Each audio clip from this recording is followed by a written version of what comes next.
Hola, buenas tardes. Seguimos con nuestros estudios de la caída del hombre.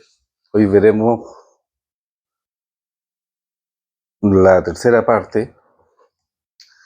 Terminamos la semana pasada diciendo que es importante saber en qué crees, pero también es importante saber en quién crees. Pablo creyó en Jesucristo como su Señor y Salvador, por lo tanto sabía que Él podría mantenerlo a salvo, podría protegerlo, podría sostener su fe hasta que fuera con el Señor o hasta que el Señor regresara por él.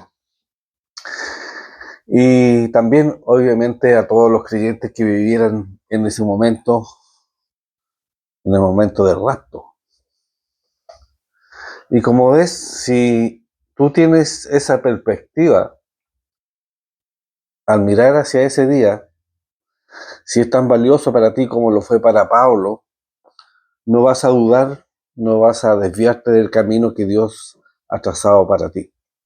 Vamos a orar para continuar. Señor, te damos gracias en esta tarde por poder seguir estudiando de tu palabra. Te pedimos, Señor, que tú nos bendigas, que bendigas a cada uno de los que va a compartir este video, Señor, que tú hables a su corazón. En el nombre de Jesús. Amén. Charles Spurgeon, refiriéndose a lo que dijeron otras personas, otros hombres, dijo: conócete a ti mismo, dijo el filósofo pagano. Eso está bien, pero ese conocimiento solo puede llevar al hombre al infierno. Conoce a Cristo, dijo el filósofo cristiano. Conócelo y entonces te conocerás a ti mismo. Y esto ciertamente te va a llevar al cielo, porque el conocimiento de Cristo es conocimiento salvador. Y un versículo que invita a la reflexión se encuentra en el libro de Marcos capítulo 8, versículo 38, donde Jesús dijo: porque cualquiera que se avergüence de mí y de mis palabras en esta generación adúltera y pecadora, también el Hijo del Hombre se avergonzará de él cuando venga en la gloria de su Padre con los santos ángeles. Esas palabras de Jesús son muy contundentes, y la idea es que no existan o no existen cristianos encubiertos, santos, hijos de Dios secretos, ni discípulos disfrazados. O sea, en la antigüedad fue así y también lo es hoy. Y miren, veamos algunos ejemplos que nos muestra la Biblia en cuanto a personas que están a lo mejor eh, no visibles, o de alguna manera están un poco ocultos en cuanto a su relación con Dios. En Génesis, capítulo 3, versículo 9, Dios llama a Adán y le pregunta: ¿dónde estás? Y si recordamos que Dios buscó a Adán no porque Dios no pudiera encontrarlo, sino porque quería que Adán se presentara a él y admitiera su pecado y su necesidad de enmendarse en cuanto a lo que había sucedido. Dios quiere que reconozcamos nuestro pecado y lo admitamos delante de Él. Primero, para salvación, y luego también para poder tener comunión con Él. Continuando en Éxodo capítulo 32, versículo 26, Moisés le pregunta a los israelitas: ¿quién está por Jehová? Y los únicos que se pusieron del lado de Moisés, y obviamente del lado del Señor, fueron los hijos de Leví, quienes hicieron una declaración pública, aun cuando iba en contra de lo que estaban haciendo los demás en el campamento y de a quien apoyaban. Ellos lo hicieron, se pusieron del lado del Señor. Obviamente no siempre esto es popular, pero es lo correcto a hacer. En Josué, capítulo 24, verso 15, nos dice, leyendo lo que Josué le pregunta al pueblo, escogeos hoy a quién sirváis. Y en esta pregunta de Josué al pueblo los desafía a tomar una postura pública a favor del Señor. Y no importaba lo que otros hicieran o lo que los otros dijeran, era lo que ellos tendrían que hacer, a quién apoyarían, a quién tenían que escoger. También en Primera de Reyes, capítulo 18, verso 21, leemos, y acercándose Elías a todo el pueblo, dijo, ¿hasta cuándo claudicaréis vosotros entre dos pensamientos? Si Jehová es Dios, seguidle, y si Baal, id en pos de él. Y el pueblo no respondió palabra. Y piensen en esto por un momento. A cada hombre, a cada persona que Jesús llamó, los llamó públicamente. No había cristianos que actuaran en secretos en ese tiempo, ni los hay hoy tampoco. Él nos llama públicamente a proclamar su nombre y a servirle para que todos lo vean, porque solamente Él es el camino al Padre, no hay salvación en ningún otro hombre, y vamos a hablar un poquito más de esto con más detalle en los próximos estudios en cuanto a la salvación. Ahora, no sé si ustedes se han dado cuenta o se han visto o leído algunos anuncios o noticias de servicio público, donde avisan que se ha producido un retiro del mercado de algún producto por alguna falla, algún defecto. Y esto es muy serio. Y debemos prestar atención a esto, ya que todos de alguna manera se van a ver afectados en esto. Y les voy a leer un anuncio que se ha emitido abiertamente sobre el peligro y cómo solucionar ese problema. Ahora, esto es una analogía de ese producto en retiro, pero es un retiro y esto es para todos, así que presten atención. Y dice lo siguiente, aviso de retirada del mercado. El creador de todos los seres humanos está retirando del mercado todas las unidades fabricadas, independientemente de la marca o del año, debido a un grave defecto en el componente principal y central del corazón. Esto se debe a una falla en los prototipos originales, denominados Adán y Eva, lo que ha provocado la reproducción del mismo defecto en todas las unidades posteriores. Este defecto se ha denominado técnicamente inmoralidad interna subsecuente, o más comúnmente conocido como pecado, por su manifestación principal. Algunos de los síntomas son los siguientes: desorientación, voz viciada, amnesia del origen, falta de paz y alegría, comportamiento egoísta o violento, depresión o confusión mental, miedo, idolatría, rebelión. El fabricante, que no es responsable de este defecto, ofrece reparación y servicio autorizado de fábrica sin costo alguno para corregir este defecto de pecado. El técnico de reparación, Jesús, se ha ofrecido generosamente a cubrir el elevado costo de estas reparaciones. No hay ningún cargo adicional. El número para solicitar reparaciones en todas las áreas es la oración. Una vez conectado, por favor, cargue su pecado mediante el procedimiento de arrepentimiento. A continuación, descargue la expiación del técnico de reparación, Jesús, en el componente del corazón. Sin importar la magnitud del pecado, Jesús lo reemplazará con amor, gozo, paz, paciencia, benignidad, bondad, fe, mansedumbre, templanza.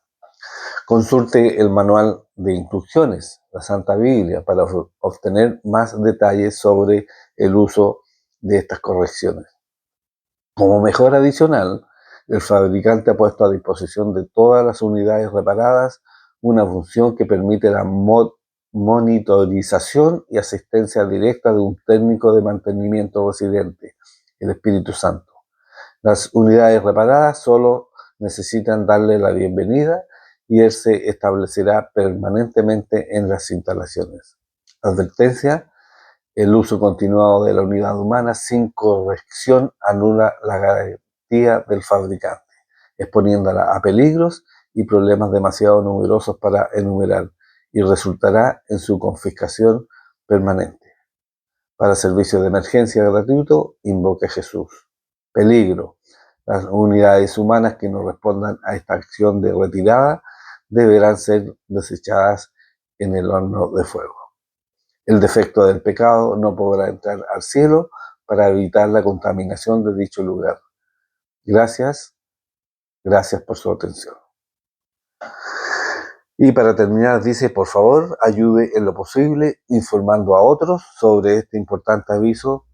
Judas 1:2, que la misericordia, la paz y el amor les sean multiplicados. Entonces, interesante lo que aquí nos dice, que es precisamente lo que ha ocurrido con el ser humano. Y si tú ya has corregido este problema de pecado, entonces debes, así como decía esta analogía, debes informar a otros sobre este aviso. Es muy importante porque es cuestión de vida o muerte. Y si no lo has hecho y no estás seguro de cómo corregir este error, busca a alguien, busca a un creyente después. Quizás él no sea un experto, ¿cierto?, en informática, quizás no sea un experto en lo que puede hacer, pero sabe cómo solucionar este problema, porque Jesús nos ha dado las instrucciones. Recordemos lo que Pablo dijo en Romanos capítulo 5, versos 12 al 14.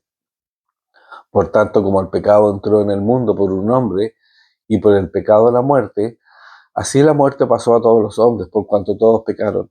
Pues antes de la ley había pecado en el mundo, pero donde no hay ley no se inculpa de pecado. No obstante, reinó la muerte desde Adán hasta Moisés, aun en los que no pecaron a la manera de la transgresión de Adán, el cual es figura del que había de venir. Y ese es el problema.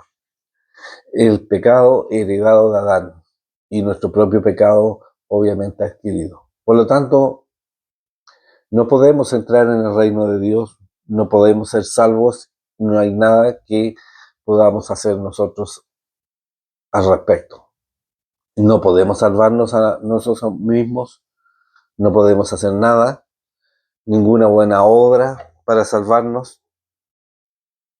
Y parece, si lo vemos así claramente, una situación sin esperanza. Pero no nos equivoquemos, Dios no nos deja en esta condición. Él nos ha provisto una salida. La salvación del hombre se encuentra en nuestro Señor y Salvador Jesucristo. Ya lo hemos mencionado en nuestros tres pequeños estudios sobre la caída del hombre. Y las siguientes semanas vamos a profundizar más en aquello. Un escritor cristiano explica esto de la siguiente manera. Él dice: hace algún tiempo, mientras impartía una clase bíblica sobre el libro de Génesis, llegué al tercer capítulo y al relato de la caída del hombre. Durante el estudio comenté que muchas de las grandes diferencias teológicas que dividen a hombres e iglesias surgían de la cuestión de hasta qué punto el hombre cayó en el pecado de Adán. Para mi asombro, el público se echó a reír. No me lo esperaba en absoluto y me quedé atónito, pero enseguida comprendí que la risa provenía de la sorpresa ante algo tan inesperado. El público nunca había escuchado del asunto expresado de esa manera y sus mentes no estaban preparadas para la afirmación. No la comprendieron. La combinación de ambas cosas había provocado la risa. Sin embargo, en gran medida la afirmación es históricamente cierta y bíblicamente reveladora. Una de las diferencias fundamentales entre la teología católica y reformada es la cuestión de la magnitud de la caída. o dicho de otro modo, ¿de qué es capaz el hombre en la actualidad? Roma enseñaría que el hombre es perfectamente capaz de acumular méritos mediante un sistema de buenas obras. Y toda religión que cree que la salvación se obtiene a través del carácter humano sostiene que el hombre no ha caído muy bajo. Algunos incluso piensan que ha ascendido. Es un asunto de gran importancia para todos aquellos que dan testimonio a los no creyentes. Recuerdo, dice, a un predicador que en una conversación privada dijo que si creyera que aún quedaba una chispa divina en los hombres caídos, aconsejaría colocar ventiladores eléctricos en los púlpitos para avivar esa chispa, en lugar de que los predicadores proclamaran el evangelio milagroso. Al parecer es una broma, pero hay mucha verdad en su comentario. No cabe duda que la teología del Nuevo Testamento se basa en el hecho de que el hombre cayó completamente. Cayó tan bajo que no podía caer más, ya no hay lugar más para caer. Cayó tan bajo que no le quedaba vida. Está muerto, según Efesios capítulo 2, verso 1, y debe ser vivificado por el Espíritu antes de que pueda tener siquiera la más remota apariencia de vida. La fe, pero incluso esta, debe ser un don de Dios. Efesios capítulo 2, verso 8. El hombre natural no recibe las cosas del Espíritu ni las puede entender. 1 Corintios 2, 14. De hecho, no hay quien las entienda, ni siquiera quien busca a Dios. Romanos capítulo 3, verso 11. La mente carnal es enemistad contra Dios y no se somete a su ley, ni puede hacerlo. Los que viven según la carne no pueden agradar a Dios. Romanos 8, 7. Entonces, cuando comprendemos esto, aprenderemos a depender menos de todo aquello que apela únicamente al hombre natural y a su entendimiento. En cambio, proclamaremos la palabra sabiendo que predicamos a personas muertas, a quienes solo el poder de Dios puede dar vida. Toda la alabanza será para Él. Esto lo dice un cristiano en un libro que se llama Ilustraciones atemporales para la predicación y la enseñanza. Ahora, déjenme terminar con las siguientes palabras de Romanos capítulo 1, 16, donde Pablo dice: porque no me avergüenzo del evangelio, porque es poder de Dios para salvación a todo aquel que cree, al judío primeramente y también al griego. Y esto es lo importante, que nunca nos avergoncemos del evangelio de Cristo, porque es el poder para salvar al hombre pecador, a ti y a mí. El pecado arruinó al hombre y Jesús vino a salvarnos, a restaurarnos, y personalmente estoy muy agradecido de que Dios no se haya dado por vencido conmigo. Él no se dio por vencido no solamente conmigo, sino con todos nosotros. Oremos. Señor, te damos gracias en esta tarde por tu palabra. Te pedimos, Señor, que siga ayudándonos a través de estos estudios de fundamentos de la fe. En el nombre de Jesús. Amén. Señor les bendiga. Nos vemos domingo 11:30 de la mañana. Lleguen temprano.